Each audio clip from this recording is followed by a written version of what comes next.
Hello friends, welcome to home food recipes. આજે આપણે બનાવશું મકાઈનું પંજાબી શાક।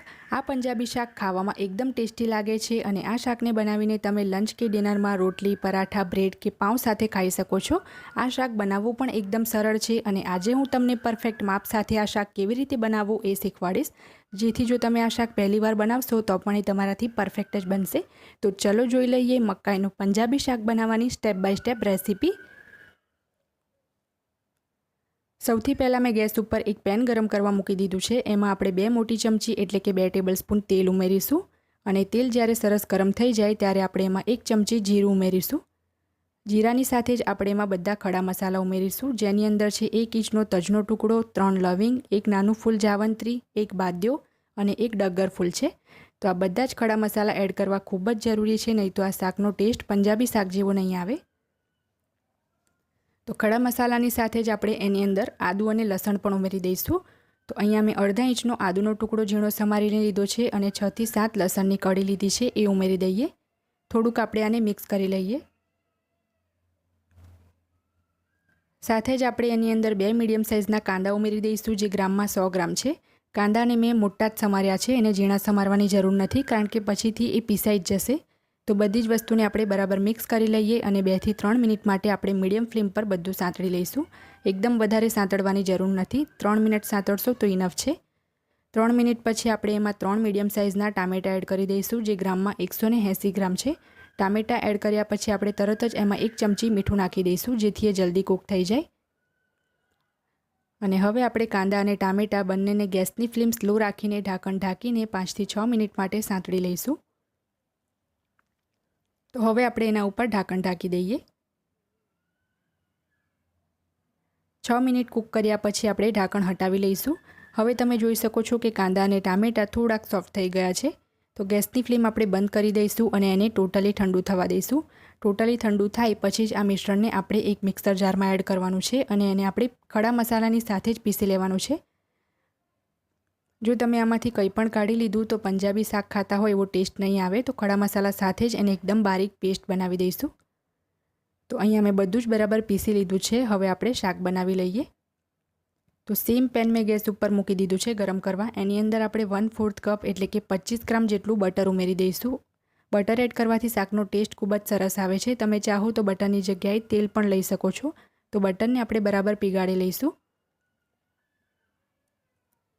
બટર બરાબર પીગળી જાય એ પછી આપણે એમાં 1/4 કપ એટલે કે 25 ગ્રામ જેટલા ઝીણા સમારેલા કેપ્સિકમ ઉમેરી દઈશું અને બસ 1 થી 1.5 મિનિટ માટે આપણે એને સાંતળવાનું છે, વધારે સાંતળવાની જરૂર નથી। 1 થી 1.5 મિનિટ સાંતળ્યા પછી આપણે જે પેસ્ટ બનાવી હતી એ આપણે બધી જ આમાં એડ કરી દઈશું અને બરાબર મિક્સ કરીને આપણે 2 થી 3 મિનિટ માટે આને કૂક કરીશું। એ પછી આપણે એમાં બધા મસાલા ઉમેરીશું। તો આપણે આના ઉપર ઢાંકણ ઢાંકી દઈશું, જેથી એ જલ્દી કૂક થઈ જાય।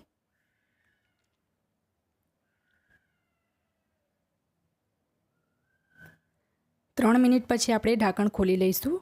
હવે આપણે એની અંદર 1 મોટી ચમચી જેટલું એટલે કે 1 ટેબલસ્પૂન ધાણા જીરું પાવડર ઉમેરીશું। અડધી ચમચી આપણે હળદર નાખીશું। 1 ચમચી તીખું લાલ મરચું પાવડર ઉમેરીશું। 1 મોટી ચમચી એટલે કે 1 ટેબલસ્પૂન કાશ્મીરી લાલ મરચું પાવડર ઉમેરીશું, જે ફક્ત કલર માટે છે। કિચન કિંગ મસાલો ઉમેરીશું 1 ચમચી। તમે કિચન કિંગની જગ્યાએ ગરમ મસાલો પણ નાખી શકો છો। હવે આ બધા જ મસાલાને ફક્ત 1 થી 1.5 મિનિટ માટે સાંતળવાના છે। તો મસાલાને 1 થી 1.5 મિનિટ સાંતળ્યા પછી આપણે એમાં કાજુ અને મગજતરીની પેસ્ટ ઉમેરી દઈશું। 20 ગ્રામ કાજુ અને 15 ગ્રામ મગજતરીને મેં કુકરમાં 1 કપ પાણી નાખીને 2 સીટી લગાવીને બાફી લીધા હતા। પછી કુકરની સ્ટીમ મેં જાતે જ નીકાળીને એને ઠંડુ થવા દીધું હતું અને પાણી સાથે જ મિક્સરમાં પીસીને પ્યુરી બનાવી હતી। તો આને આપણે બરાબર મિક્સ કરી લઈશું અને 2 મિનિટ માટે આપણે એને સાંતળી લઈશું। કુકરની સ્ટીમ આપણે જાતે જ નીકળવા દેવાની છે। 2 મિનિટ સાંતળ્યા પછી આપણે એની અંદર 3 મોટી ચમચી જેટલી ઘરના જ દૂધની ફ્રેશ મલાઈ ઉમેરી દઈશું। ગ્રામમાં જોશો તો આ 30 ગ્રામ જેટલી મલાઈ છે। મલાઈ ખાટી ના હોય એ વાતનું ખાસ ધ્યાન રાખવું। 1/3 કપ એટલે કે 35 ગ્રામ જેટલું આપણે એમાં માવો ઉમેરી દઈશું અને ધ્યાન રાખવું કે આમાં આપણે મોળો માવો જ યુઝ કરવાનો છે, માવો મીઠો ના હોવો જોઈએ। 1/4 કપ એટલે કે 22 ગ્રામ જેટલું આપણે એમાં પનીર ઉમેરી દઈશું। માવો અને પનીર બંનેને મેં છીણીને ઉમેર્યું છે। હવે આ બધી જ વસ્તુને આપણે બરાબર મિક્સ કરી લઈશું અને 2 થી 3 મિનિટ માટે આપણે આને કૂક કરવાનું છે। જો તમને લાગે કે ગ્રેવી એકદમ જ ગાઢી છે તો તમે આમાં પાણી એડ કરી શકો છો. તો મિક્સર જારમાં જ મેં અડધો કપ પાણી નાખી દીધું છે, એ આપણે ઉમેરી દઈશું અને હવે આપણે આને કૂક થવા દઈશું. પણ આ સ્ટેજ ઉપર આપણે એની અંદર 1 મોટી ચમચી જેટલી કસૂરી મેથી નાખવાની છે. તો કસૂરી મેથીને મેં તવા ઉપર સહેજ શેકી લીધી છે ધીમા તાપે, જેથી આપણે આ રીતે એને ક્રશ કરીને પાવડર બનાવીને નાખી શકીએ. તો સાથે જ આપણે એની અંદર 1 કપ જેટલા બાફેલી મકાઈના દાણા ઉમેરી દઈશું. ગ્રામમાં જોશો તો આ 120 ગ્રામ મકાઈના દાણા છે. જો તમને લાગે કે ગ્રેવી વધારે છે, મકાઈના દાણા ઓછા છે, તો થોડાક દાણા તમે હજી પણ એડ કરી શકો છો. તો અડધો કપ પાણી આપણે એમાં બીજું નાખી દઈશું અને 2 થી 3 મિનિટ માટે ઢાંકણ ઢાંકીને આપણે આ શાકને કૂક થવા દઈશું. તો છેલ્લે આપણે એમાં સ્વાદ મુજબ મીઠું નાખી દઈશું. પહેલાં પણ આપણે થોડુંક મીઠું નાખ્યું હતું.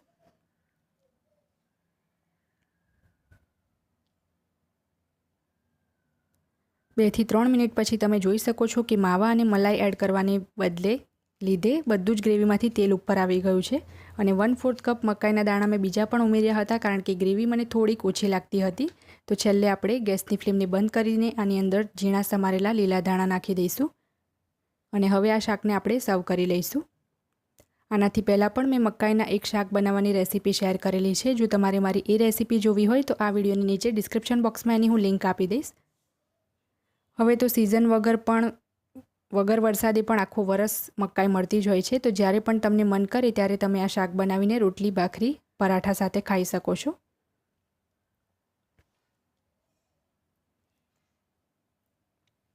તો ફ્રેન્ડ્સ, આ મકાઈના શાકને મેં થોડાક લીલા ધાણા, છીણેલું ચીઝ અને મકાઈના દાણાથી ગાર્નિશ કરી લીધું છે. જો તમને મારી આજની આ રેસીપી પસંદ આવી હોય તો મારા વિડીયોને લાઇક અને શેર કરી ચેનલને સબસ્ક્રાઇબ કરવાનું ના ભૂલતા. સબસ્ક્રાઇબ બટનની બાજુમાં જે બેલ આઇકન છે એને પણ દબાવજો, જેથી તમને મારા દરેક નવા વિડીયોની નોટિફિકેશન મળતી રહે. અને જો તમારે મારો આ જ વિડીયો હિન્દીમાં જોવો હોય તો એની પણ મેં લિંક નીચે ડિસ્ક્રિપ્શન બોક્સમાં આપી દીધી છે. તો મળીએ નેક્સ્ટ વિડીયોમાં. ત્યાં સુધી આવજો.